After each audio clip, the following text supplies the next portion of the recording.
Halo teman semua, ketemu lagi sama Mbak Eka di podcast Kelas Psikologi. Oke teman-teman, gimana kabarnya?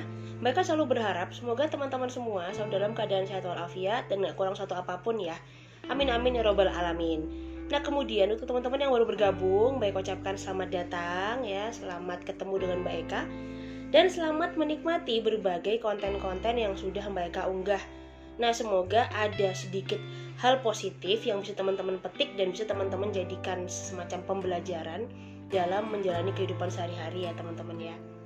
Nah baik, dalam sesi kelas psikologi kali ini Mbak Eka mau sharing kepada teman-teman semua terkait berbagai hal atau berbagai tata krama yang sudah perlu diajarkan kepada anak-anak kecil ya, anak-anak kita dari sejak dini. Nah, semoga nanti ada yang bisa diterapkan dan juga bisa dilatihkan sehari-hari ya. Karena apa? Karena keterampilan-keterampilan ini pasti akan sangat bermanfaat bagi anak-anak, terutama ketika nanti kalau mereka sudah dilepas di dunia sosial ya, ketika mereka sudah masuk sekolah, atau bahkan ketika besok anak-anak ini udah gede-gede terus mau masuk dunia kerja. Nah, semoga bisa menambah wawasan kita semua teman-teman ya. Nah oke baik teman semua, tapi sebelum kita mulai, seperti biasa teman-teman, silahkan cari posisi yang paling nyaman untuk nyimak podcast yang akan Mbak Eka bawakan pada sesi kali ini. Nah nanti apabila ada hal menarik atau hal-hal yang teman-teman rasa, wah ini positif nih infonya ya, silahkan share di semua media sosial yang teman-teman gunakan. Supaya apa? Supaya lebih banyak lagi orang-orang yang akan belajar ilmu psikologi. Ingat teman-teman, semakin banyak orang yang belajar ilmu psikologi di luar sana, maka kehidupan kita dan kehidupan mereka ya, orang-orang di sekitar kita akan lebih nyaman. Karena apa? Masing-masing dari kita sudah menyadari dan mengetahui batasan-batasan yang sebaiknya dilakukan dan sebaiknya tidak dilakukan. Nah oke teman-teman semua, kita langsung masuk ya, yang nomor 1 atau yang nomor pertama teman-teman.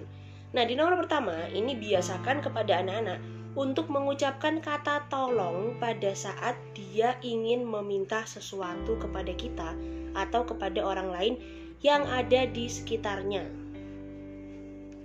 Nah lalu teman-teman, yang kedua teman-teman ya, yang mau Mbak Eka sharingkan tentang tata krama yang sudah harus diajarkan sejak dini adalah mengucapkan kata terima kasih pada saat anak-anak ini mendapat bantuan atau diberi sesuatu oleh orang lain ya.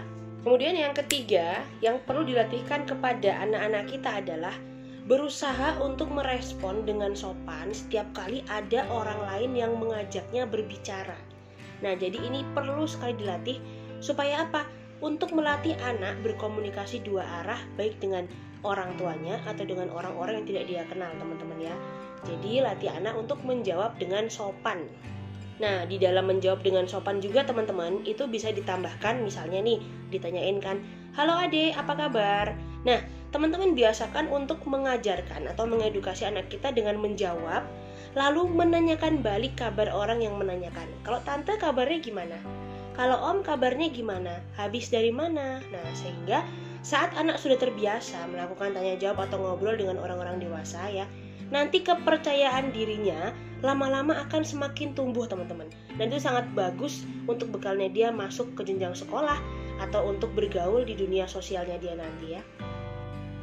Kemudian lanjut di nomor 4 teman-teman. Nah di nomor 4 ini biasakan anak untuk mengucapkan kata permisi ya pada saat dia membutuhkan sesuatu yang kaitannya dengan meminta bantuan orang lain ya. Jadi kalau tadi yang di awal-awal itu tolong ketika sudah direspon, tapi pada saat belum direspon atau dia mungkin mau diminta untuk berbelanja atau dia mau diminta menanyakan sesuatu, memesan sesuatu. Nah, teman-teman bisa mengajarkan untuk mengatakan kata permisi. Nah, sembari menunggu respon orang-orang yang dimintai tolong memberi respon kepada si anak ini atau anak kita teman-teman ya.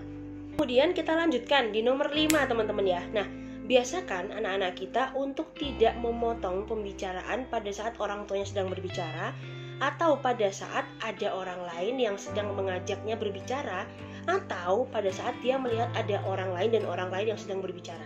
Nah, biasakan anak untuk tidak menginterupsi atau tidak memotong pembicaraan ya, supaya apa? Hal ini membiasakan anak agar anak terbiasa mendapatkan informasi secara utuh teman-teman ya.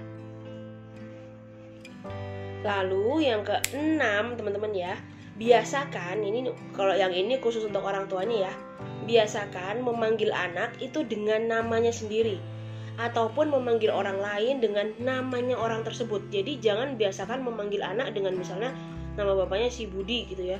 Oh, dasar nih anaknya Budi gini-gini segala macam gitu ya. Nah, kenapa itu tidak boleh dilakukan teman-teman? Karena si anak pasti nanti akan menirukan hal ini di sekolah. Nah, dampaknya apabila anak-anak ini melakukan hal yang sama, maka secara otomatis kalau misalnya nih orang tua anak lain yang dipanggil itu nggak terima, maka anak ini akan kena kasus bully. Karena apa?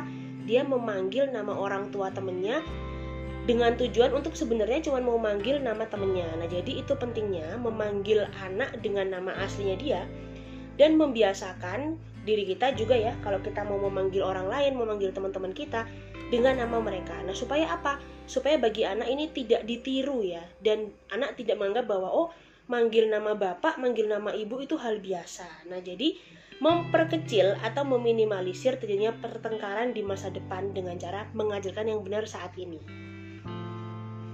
Selanjutnya, yang nomor 7 teman-teman, tata krama yang sebaiknya diajarkan kepada anak adalah untuk melatihnya mengontrol emosi pada saat berada di tempat umum ya. Paling susah emang ngontrol emosi anak-anak pada saat berada di tempat umum. Pengen sesuatu, kalau nggak dikasih dia teriak-teriak, nangis, bahkan ada yang sampai gulung-gulung. Nah, mulai dari sekarang latih, kalau pengen sesuatu dan tidak bisa diberikan pada saat itu, minta anak untuk ngomong baik-baik ya, minta anak untuk membicarakan. Nah, supaya apa? Supaya pada saat dia emosi, dia nggak nangis di sembarang tempat ya, dan itu menjadi senjata ampuhnya dia di kemudian hari untuk meminta sesuatu yang pada akhirnya akan bikin teman-teman kewalahan sendiri ya. Nah, selanjutnya yang paling penting nih ya, di nomor 8 teman-teman. Di nomor 8 ini ada latih anak untuk memunculkan empatinya. Nah, tujuannya apa? Supaya anak itu lebih aware, lebih peduli sama setiap perubahan di lingkungan, lebih peduli sama perasaan orang lain. Yang sebenarnya tujuannya apa sih? Supaya hal-hal ini bisa memunculkan kewaspadaan pada dirinya dia apabila terjadi perubahan di situasi lingkungannya. Nah, caranya adalah gimana? Dengan melibatkan anak pada berbagai aktivitas orang-orang dewasa yang tidak mengandung resiko. Ya, jadi libatkan anak-anak, sampaikan bahwa oh, itu kasihan ya, misalnya mbahnya lagi ngangkat barang, ayo dibantuin. Atau oh, itu ada teman nggak pakai sendal, adik punya sendal 2, boleh dipinjemin ya, nanti diminta atau dikembaliin setelah dia sampai di rumah. Nah, hal-hal seperti itu tadi ya, seperti yang Baika sampaikan, mengajarkan empati pada anak itu tujuannya adalah untuk meningkatkan kewaspadaan ya. Jadi sebenarnya kelihatannya hal kecil, tapi untuk jangka panjang atau untuk masa depannya si anak ini, situasi ini sangat penting ya. Karena apa? Ketika kita waspada atau ketika kita sangat aware dengan setiap perubahan di lingkungan, nah artinya kita akan lebih siap untuk menghadapi berbagai perubahan yang kita nggak bisa tahu apa sih yang akan terjadi berikutnya ya teman-teman ya. Jadi dengan melatih dari sekarang, anak-anak akan lebih siap dan lebih percaya diri serta lebih waspada. Nah, oke teman-teman semua, itu tadi 8 tata krama atau hal-hal yang sebaiknya perlu diajarkan kepada anak ya, sebelum kita melepas anak ke dunia sosial atau ke lingkungan sosialnya mereka. Ya, supaya apa? Supaya anak lebih mudah beradaptasi, lebih mudah diterima oleh lingkungan, dan lebih mudah juga menerima berbagai hal baru yang harus mereka pelajari. Nah, semoga penjelasan Mbak Eka dalam kelas psikologi kali ini mudah dipahami sehingga bisa mulai kita terapkan ya. Syukur-syukur kalau udah ada yang menerapkan, atau mungkin ada yang mau menambahkan, wah Mbak Eka ada hal ini nih yang ketinggalan, silakan tulis di kolom komentar. Mbak Eka sangat senang sekali teman-teman ya, karena semakin banyak kita sharing, semakin banyak kita menularkan hal baik ya, artinya kita juga sedang memperbaiki diri dan lingkungan sosial kita teman-teman semua. Oke, terima kasih banyak untuk teman-teman yang sudah nonton podcast ini sampai selesai ya. Jangan lupa sekali lagi Mbak Eka ingetin, kalau bermanfaat share ke semua media sosial yang teman-teman punya ya. Oke teman-teman semua, tonton juga video-video sebelumnya. Siapa tahu ada situasi atau kondisi yang relate dengan kondisi kita dan bisa menginspirasi meskipun hanya sedikit. Oke teman-teman, sampai ketemu lagi di video-video selanjutnya ya. Kemudian Mbak Eka juga titip salam kepada semua orang-orang tercinta di sekitar teman-teman semua, dan sampai jumpa lagi. Dadah.